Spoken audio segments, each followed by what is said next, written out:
शहरातील शांतीनगर परिसरात गुरुवारी सकाळी एका 22 वर्षीय तरुणाचा मृतदेह पाण्याच्या टाकीखाली आढळल्याने खळबळ उडाली.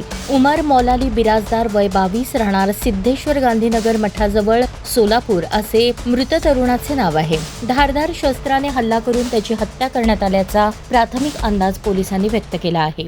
पोलीस सूत्रांकडून मिळालेल्या माहितीनुसार गुरुवारी सकाळी 9 ते 9:30च्या सुमारास शांतीनगर येथील पाण्याच्या टाकीखाली एक तरुण बेशुद्ध अवस्थेत पडला असून कोणतीही हालचाल करत नसल्याची माहिती MIDC पोलिसांना मिळाली. घटनास्थळापासून काही अंतरावर एक दुचाकीही पडलेली आढळून आली. माहिती मिळताच MIDC पोलीस घटनास्थळी दाखल झाले. तरुणावर धारदार शस्त्राने हल्ला झाल्याचे प्रथमदर्शनी दिसून आले. घटनेची माहिती मिळताच पोलीस उपायुक्त प्रीतम यावलकर, MIDC पोलीस ठाण्याचे वरिष्ठ पोलीस निरीक्षक बिराजदार, गुन्हे शाखेचे पोलीस निरीक्षक अरविंद माने यांच्यासह पोलीस अधिकारी व कर्मचाऱ्यांनी घटनास्थळी पाहणी केली. दरम्यान काही महिन्यांपूर्वीच उमरचा साखरपुडा झाला होता आणि येत्या 2-3 महिन्यात त्याचे लग्न होणार होते अशी माहिती नातेवाईकांनी दिली. ऐन लग्नाच्या तोंडावर उमरची हत्या झाल्याने कुटुंबियांवर दुःखाचा डोंगर कोसळला आहे. हत्येमागील नेमके कारण आणि आरोपी कोण याचा शोध MIDC पोलीस घेत आहेत.